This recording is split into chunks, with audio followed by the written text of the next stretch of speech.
وأشهد أن محمدًا عبده ورسوله أرسله بالحق بشيرا ونذيرا يا أيها الذين آمنوا اتقوا الله حق تقاته ولا تموتن إلا وأنتم مسلمون يا أيها الناس اتقوا ربكم الذي خلقكم من نفس واحدة وخلق منها زوجها وبث منهما رجالا كثيرا ونساء واتقوا الله الذي تساءلون به والأرحام إن الله كان عليكم رقيبا يا أيها الذين آمنوا اتقوا الله وقولوا قولا سديدا يصلح لكم أعمالكم ويغفر لكم ذنوبكم ومن يطع الله ورسوله فقد فاز فوزا عظيما أما بعد فإن خير الحديث كتاب الله وخير الهدي هدي محمد صلى الله عليه وسلم وشر الأمور محدثاتها وكل محدثة بدعة وكل بدعة ضلالة وكل ضلالة في النار. قال الله تعالى في القرآن المجيد فإذا قرأت القرآن فاستعذ بالله من الشيطان الرجيم. أعوذ بالله السميع العليم من الشيطان الرجيم. بسم الله الرحمن الرحيم. وإذ أخذ الله ميثاق بني إسرائيل وبعثنا منهم 12 نقيبا لئن أقمتم الصلاة وآتيتم الزكاة وآمنتم برسولي وعزرتموهم وأقرضتم الله قرضا حسنا لأكفرن عنكم سيئاتكم ولأدخلنكم جنات تجري من تحتها الأنهار فقد ظل من تحتها الأنهار فمن ذلك منكم فقد ظل سواء السبيل. معزز حاضرین مسجد، پچھلے خطبہ جمعہ کے موقع پر میں نے آپ حضرات کے سامنے عریانیت کی ایک قسم کو لیتے ہوئے کچھ اہم باتیں آپ کے سامنے پیش کرنے کی کوشش کی تھی. اس موقع پر میں نے لباس کے ننگے پن کو لیے بغیر آپ کے سامنے کچھ اقسام عریانیت کی پیش کی، جس میں خاص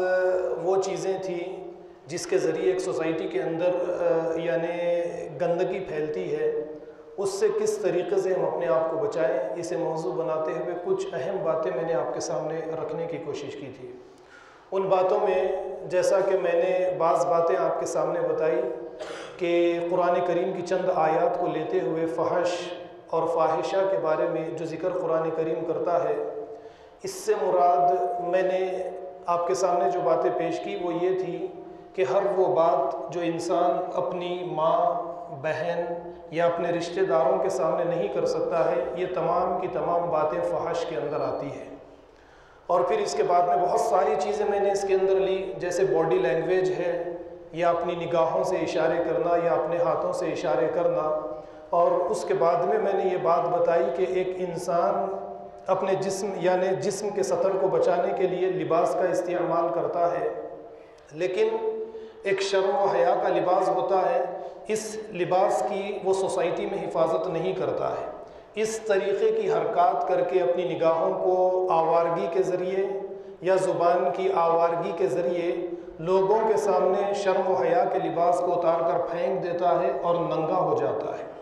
اب اس کے لیے میں نے قرآن کریم کی چند آیات اور دوسری آپ کے سامنے پیش کی اور یہ بتانے کی کوشش کی کہ اگر اسی طریقے سے سوسائٹی کے اندر ہمارا کردار رہے گا تو اللہ رب العالمین نے جس طرح مشرکین عرب کی نمازوں کے بارے میں یہ بتایا الا مکاءً و تصدیۃً کہ ان کی نماز خانہ کعبہ کے قریب صرف یہ تھی سیٹی بجانا اور تالی بجانا، تو میں نے اس آیت کو رکھ کر یہ بتانے کی کوشش کی کہ ہمارا 5 وقت کی نمازوں کو ادا کرنا اور اپنے آپ کو اخلاق و کردار کے اعتبار سے تیار نہ کرنا صرف ہماری نمازیں اٹھنا اور بیٹھنا ہے. اور آخر میں پھر میں نے آج کے موجودہ وقت اور حالات کو سامنے رکھ کر دعوت ولیمہ کی جو شادی ولیمہ کی جو دعوتیں ہیں، یہ رنگین دسترخوانوں پر بیٹھ کر جس طرح سے ہم اپنے آپ کو تیار کرنے کی کوشش کرتے ہیں، اس کے بارے میں بھی میں نے آخر میں یہ بات بتائی کہ دسترخوان پر بھی شرم و حیا کے بعض افراد لباس کو اتار کر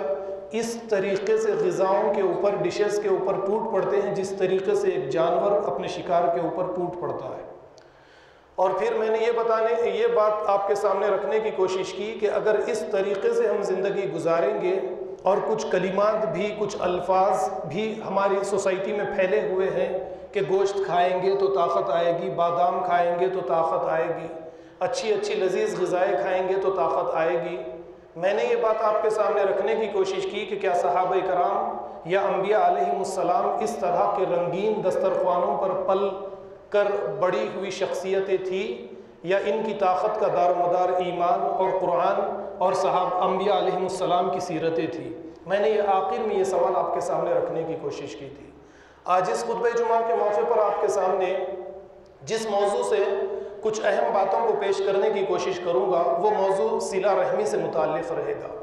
اب صلہ رحمی کا جب میں نے یہ عنوان، یہ موضوع، یہ لفظ آپ کے سامنے بیان کر دیا تو صرف اس سے میری مراد آپ کے قریبی رشتہ دار ہی نہیں رہیں گے، بلکہ میں صلہ رحمی کو وسیع کرتے ہوئے کچھ دوسری باتیں بھی آپ کے سامنے رکھنے کی کوشش کروں گا، کیونکہ صلہ رحمی کی جب کبھی بھی بات آتی ہے، آپ نے بہت سارے علماء سے خطبہ جمعہ کے موقع پر یا دوسرے اجتماعات کے موقع پر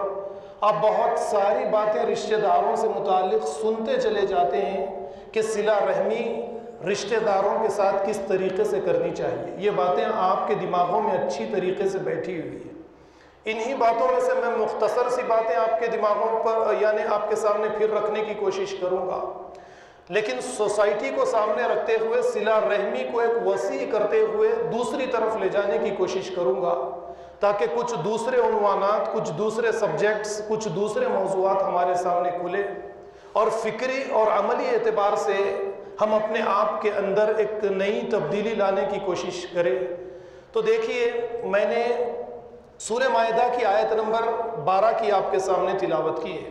یہ آیت میں بہت سارے خطبہ جمعہ کے موقع پر بار بار آپ کے سامنے پیش کرنے کی کوشش بھی کرتا چلا جاتا ہوں۔ اس آیت کو خطبہ، جیسا کہ کچھ لوگ مسجد میں جب بڑھ جائیں گے تو اس آیت کو آپ کے سامنے رکھنے کی بھی کوشش کروں گا، اس کا ترجمہ بھی آپ کے سامنے پیش کروں گا۔ تھوڑے سے لوگ اگر مسجد میں زیادہ ہو جائے، موضوع کو شروع کیا جائے تو لوگوں کو اچھی طریقے سے بات بھی سمجھ میں آئے گی۔ اسی لیے سب سے پہلے میں آپ کے سامنے اب موضوع کا جو آغاز کروں گا وہ اس طریقے سے کروں گا کہ نبی کریم صلی اللہ علیہ وسلم کی پہلے چند احادیث صلہ رحمی سے متعلق آپ کے سامنے پیش کرنے کی کوشش کروں گا۔ دیکھیے، نبی کریم صلی اللہ علیہ وسلم کے پاس ایک اقرا نام کے ایک آدمی ہیں، یہ حاضر ہوتے ہیں اور یہ دیکھتے ہیں کہ نبی کریم صلی اللہ علیہ وسلم حسن یا حسین کو بوسہ لیتے ہیں۔ یہ کہتا ہے، یا رسول اللہ صلی اللہ علیہ وسلم، میرے 10 بچے ہیں،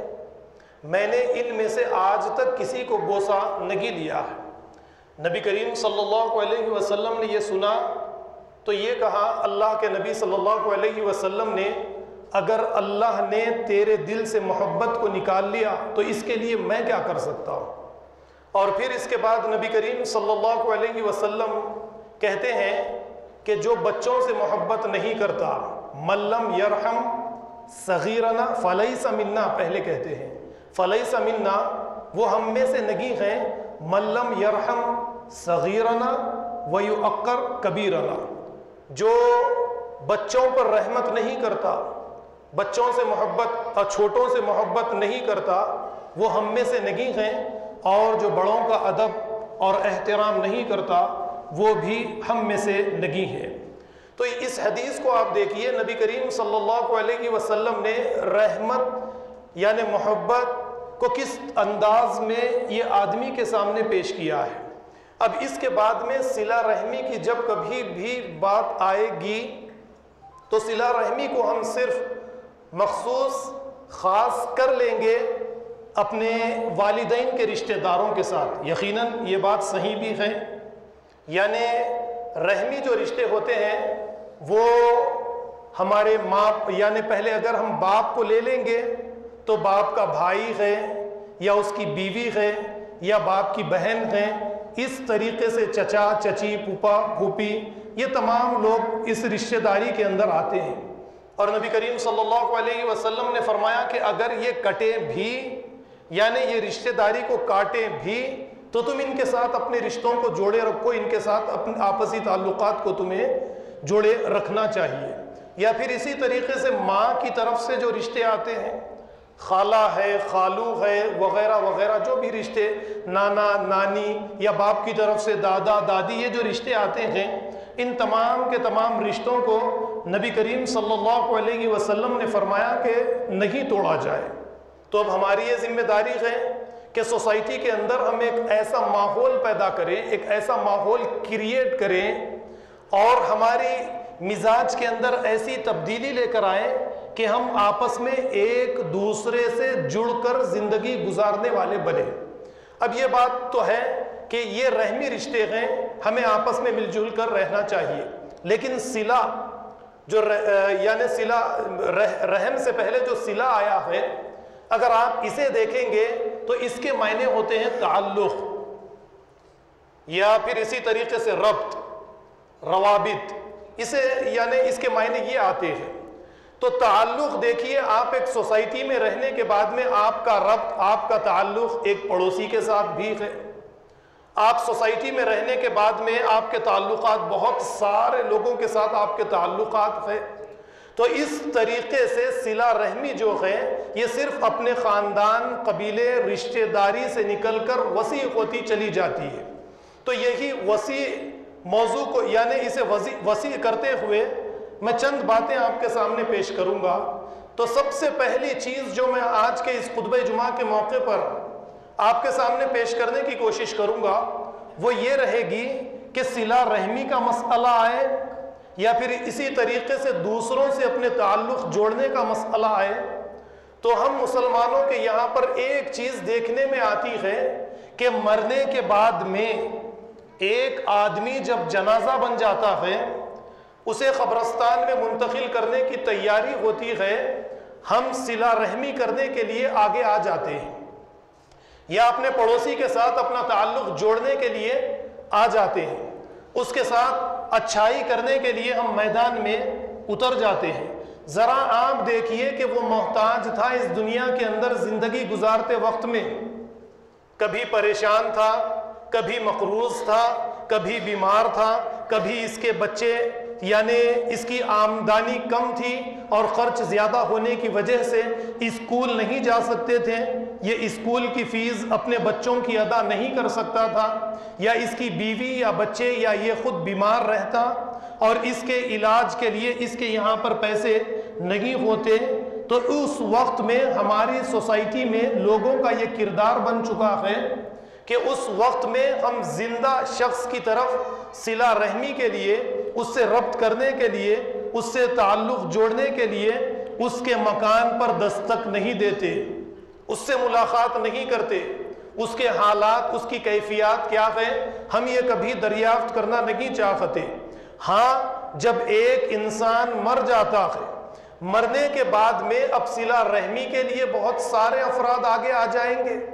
پڑوسی آگے آ جائیں گے، یا سوسائٹی میں بسنے والے مالدار افراد وہ اس لیے آگے آ جائیں گے کہ کفن دفن کا جو بھی مسئلہ ہے اس میں خرچ کرنا ہے تو ہم اپنی طرف سے کچھ خرچ کر دیں گے، یا زمین کا مسئلہ ہے کہ قبرستان میں کہیں پر زمین، آج کل ہمارے بارکس میں تو یہ آسانی ہے، اس کے علاوہ دوسری جگہوں پر اگر ہم چلے جائیں گے تو میت کو قبر کے لیے 2 گز 3 گز کی زمین ملنا بھی مشکل ہے، لاکھوں روپے خرچ کرنے پڑتے ہیں۔ تو لوگ اس کام کو بڑا نیکی کا کام سمجھ کر آگے آنے کی کوشش کرتے ہیں کہ زمین، قبرستان میں زمین خرید کر اس میت کو دے دی جائے تاکہ اس کا اجر ہمیں ملے۔ تو آپ ذرا غور کیجئے کہ صلہ رحمی کے لیے ایک انسان، ایک مسلم معاشرے سے انسان آگے آنا کب چاہتا ہے؟ زندگی میں اسے ضرورت تھی مکان کی، کبھی ہم نے اس بات کا اپنی طرف سے اس کے سامنے اظہار نہیں کیا کہ ایک کچا پکا مکان میں اپنی طرف سے تمہیں بنا کر دوں گا۔ اسے ضرورت تھی علاج کی، ساری زندگی بیمار پڑا ہوا تھا، کبھی اس کی زندگی میں آ کر اس سے اس بات کا اظہار نہیں کیا کہ تمہارے علاج کے لیے ہر ماہانہ جو دوائی کا خرچ ہوتا ہے یہ میں اپنی طرف لینے کے لیے تیار ہوں۔ اسے ضرورت تھی کسی اور چیز کی، ہم نے کبھی زندگی میں اس چیز کی طرف توجہ نہیں دی۔ مرنے کے بعد میں کفن دفن کے لیے، زمین کے لیے، جنازے کے خرچ کے لیے، ڈولے کے لیے، وغیرہ وغیرہ کے لیے آگے آنا، اسے صلہ رحمی نہیں کہہ سکیں گے ہم۔ جو کچھ ہمیں کرنا پڑے گا اس دنیا کے اندر کرنا پڑے گا، جو کچھ ہمیں کرنا پڑے گا وہ انسان کی زندگی میں کرنا پڑے گا، جو کچھ ہمیں کرنا پڑے گا وہ جب تک اس دنیا کے اندر زندہ ہے اس کے ساتھ ہمیں کرنا پڑے گا۔ اسی لیے تو نبی کریم صلی اللہ علیہ وسلم نے جو بات فرمائی وہ یہ کہ اگر کوئی آدمی بیمار ہے تو مسلمان کے اوپر یہ فرض ہے کہ اس کی عیادت کرے۔ عیادت کا مطلب ہم نے یہ سمجھا کہ مخصوص دعائیں، سنت اللہ کے نبی صلی اللہ علیہ وسلم کی سنتیں ہیں، وہ دعاؤں کو یاد کر کے کتاب لے کر دعاؤں کو یاد کرتے ہیں، رٹا مارتے ہیں، رٹا مار کے یاد کر کے مریض کے سرانے بیٹھ کر وہ دعا عربی میں پڑھ کر آ جانا، بس ہم نے نبی کی سنت کو مکمل کر دیا، یہ ہم سمجھتے ہیں۔ ایسا نہیں ہے، وہ دعائیں تو آپ اردو میں بھی کہہ سکتے ہیں اس کے سامنے، اللہ تمہیں شفا دے، اللہ تعالیٰ تمہاری تمام پریشانیوں کو دور کرے، اللہ تعالیٰ تمہاری عمر لمبی کرے، اللہ تعالیٰ تمہیں پریشانیوں سے نجات دے۔ آپ دعا اردو میں بھی اس کے سامنے یہ اچھے الفاظ کہہ سکتے ہیں، اس میں کوئی یعنی آپ کے اوپر کوئی رکاوٹ نہیں ہے کہ اللہ تعالیٰ کو صرف عربی آتی ہے، اردو نہیں آتی۔ آپ اردو سے کہیں گے تو اللہ تعالیٰ آپ کی دعا کو قبول نہیں فرمائیں گے، لیکن ہم نے ہر چیز کو رٹا مار کر اپنے باپ دادا کو جو طریقہ اختیار کیا ہے وہی طریقہ سیکھ کر وہی طریقے کو اپنا کر دوسروں کے سامنے عیادت کے لیے، صلہ رحمی کے لیے اسی طریقے کو ہم نے محدود کر دیا۔ ایسا نہیں ہے، عیادت کے لیے جانا جو نبی کریم صلی اللہ علیہ وسلم نے اس بات کا حکم دیا، اسے فرض قرار دیا ہے، وہ اس لیے کہ مریض کے پاس جائیں، اس سے دریافت کرے کہ علاج کے لیے تمہارے یہاں پر علاج معالجے کے لیے مال ہے یا نہیں ہے، کوئی تکلیف ہو تو مجھے بتاؤ، اسے دور کرنے کی میں پوری کوشش کروں گا۔ کیا یہ سوال اس طریقے سے مریض کی کیفیت لینے کا یہ طریقہ آج تک ہم نے اختیار کیا ہے؟ نہیں کیا۔ ہماری ساری آپ دیکھیے صلہ رحمی رہے یا عیادت کے لیے جانا رہے یا جو بھی طریقہ آج ہم نے اس دنیا کے اندر اختیار کر لیا ہے، یہ تمام کا تمام ایک تقلیدی طریقہ ہے کہ بڑوں سے ہم نے جو ہوتا ہوا دیکھا اسی طریقے کو ہم نے قبول کر لیا ہے۔ تو یہ ایک بڑا مسئلہ ہے۔ تو صلہ رحمی، میں یہی کہوں گا کہ صلہ رحمی کے لیے آپ اپنے دماغ کو وسیع کر لیجئے، صرف اسے آپ اپنے قریبی رشتہ داروں تک محدود مت کیجئے، بلکہ آپ کو سوسائٹی کے ہر فرد پر آپ کو نظر رکھنی ہے، اور صلہ رحمی کے لیے آپ کو سوسائٹی کے ہر فرد تک آگے بڑھنا ہے۔ اس کے لیے میں نے 3 جمعے پہلے ہی مختصر سی ایک بات آپ کے سامنے رکھی تھی، چلیے اس بات کو آپ کے سامنے پیش کروں کہ ایک اسلامی سماج کس طریقے سے کریٹ ہوتا ہے، ایک اسلامی سماج، اسلامی معاشرہ کس طریقے سے بنتا ہے کہ ایک مسلمان دوسرے مسلمان سے جب محبت کرتا ہے، ایک مسلمان دوسرے مسلمان کی تکلیف کو اپنی تکلیف محسوس کرتا ہے، اس طریقے سے ایک اسلامی سوسائٹی وجود میں آتی ہے جس میں ہر ایک مسلمان کی تکلیف سارے مسلمانوں کی تکلیف ہو جاتی ہے، ایک مسلمان کا درد سارے مسلمانوں کا درد ہو جاتا ہے، مسلمان اجتماعی طور پر ایک عمارت کی طرح مضبوطی کے ساتھ ایک سوسائٹی کے اندر اپنی زندگی گزارنے والے بن جاتے ہیں۔ اس کے لیے پہلے آیت آپ دیکھیے، سورہ مائدہ، آیت کا نمبر یاد رکھیے، سورہ مائدہ ہے، آیت کا نمبر 12 ہے۔ اللہ تعالیٰ فرماتے ہیں وَإِذْ أَخَذَ اللَّهُ مِيثَاقَ بَنِي إِسْرَائِيلَ وَبَعَثْنَا مِنْهُمُ اثْنَيْ عَشَرَ نَقِيبًا، ہم نے بنی اسرائیل سے اس بات کا عہد لیا، وعدہ لیا کہ اے بنی اسرائیل تم اپنے اندر جہاں کہیں پر بھی تم رہو، تم جہاں کہیں پر بھی رہو، اپنے اندر 12 سردار تم مقرر کرو۔ دیکھیے آپ، ایک اسلامی سوسائٹی، ایک اسلامی سماج کس طریقے سے بنتا ہے۔ وَبَعَثْنَا مِنْهُمُ اثْنَيْ عَشَرَ نَقِيبًا،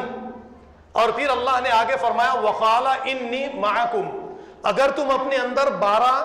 سردار مقرر کرو گے تو میری مدد تمہارے ساتھ رہے گی۔ اگر تم اپنے اندر 12 سرداروں کو منتخب نہیں کرو گے، یعنی امامت کے ذریعے اپنا نظام منظم ہو کر امامت کے ذریعے اپنا نظام تم نہیں چلاؤ گے، سوسائٹی کے اندر انفرادی توجہ کرتے ہوئے تم اپنی زندگی گزارو گے، اللہ کی مدد تمہارے ساتھ نہیں رہے گی۔ تم اب مسجدوں کو آباد کرو، عمرہ کرنے کے لیے چلے جاؤ، حج کرنے کے لیے چلے جاؤ، اللہ کی مدد تمہارے ساتھ ہرگز نہیں ہے۔ وَقَالَ إِنِّي مَعَكُمْ لَئِنْ أَقَمْتُمُ الصَّلَاةَ، اسی اجتماعی نظام کو پختہ کرنے کے لیے، اسی اجتماعی نظام میں تمہیں باندھنے کے لیے نماز کے اس سسٹم کو تمہارے اوپر فرض کیا گیا کہ تم روزانہ ایک امام کے پیچھے اس کی اتباع میں 5 وقت کی نمازیں ادا کرو۔ یہ ایک چھوٹا سا دینی مرکز ہے جس کے ذریعے تمہارا مزاج، تمہاری نفسیات اس طرح کی تیار کی جا رہی ہے کہ امامت کے ذریعے، سرداری کے ذریعے، نقیبوں کے ذریعے اپنی سوسائٹی کو تم وجود میں لے کر آؤ۔ لَئِنْ أَقَمْتُمُ الصَّلَاةَ وَآتَيْتُمُ الزَّكَاةَ، اور اسی امامت کا دوسرا حصہ یہ ہے، پہلا حصہ تم نماز قائم کرو، دوسرا حصہ تمہاری سوسائٹی کے اندر جو غریباں ہیں ان کی غربت کو ختم کرنے کے لیے زکوٰۃ، صدقہ اور خیرات کا ایک سسٹم تم بناؤ۔ اب چلیے یہاں پر تھوڑا سا میں آپ لوگوں کو روکوں گا۔ اس سے پہلے میں نے آپ کے سامنے بات بتائی، نبی کریم صلی اللہ علیہ وسلم نے مدینہ کے جب لوگ اللہ کے نبی کے ہاتھ پر بیعت کر کے واپس جا رہے تھے، اللہ کے نبی نے کہا کہ تم اپنے اندر 12 نقیب مقرر کر لو۔ تو وہ سسٹم کیا تھا آپ کو میں بتاؤں، ایک نقیب 5 آدمیوں کے اوپر سردار ہوتا، تو 12 نقیب آپ لے لیجئے، کتنے؟ 12 نقیب، تو ایک نقیب کے نیچے 5 آدمی اس کی ماتحتی میں ہوتے، تو اس طریقے سے 60 آدمیوں پر 12 نقیب ہوتے، 60 آدمیوں پر 12 نقیب ہوتے، اور یعنی 60 اور یہ 12 نقیب ٹوٹل کتنے ہو گئے؟ 72، 72، اور ان 72 افراد کے اوپر ایک نقیب النقبہ، ان سب کا ایک امیر ہوتا۔ تو اس طریقے سے نبی کریم صلی اللہ علیہ وسلم نے ایک سسٹم یہ بنایا تھا کہ یہ ہر ایک نقیب اپنے 5 فرد کی ہر ایک چیز کا ذمہ دار رہے گا۔ اگر کوئی بیمار ہے تو یہ 5 مل کر، یا یہ 5 دوسری جو ان کی 72 کی ٹیم تیار ہے، یہ ٹیم مل کر اس کی بیماری، اس کے علاج، معالجے کے لیے جو پیسوں کی ضرورت پڑے گی اس کے لیے فراہم کریں گے۔ اگر یہ مالدار نہیں ہے اور ان کے تعلقات مالداروں سے ہیں تو یہ ان کے یہاں پر جائیں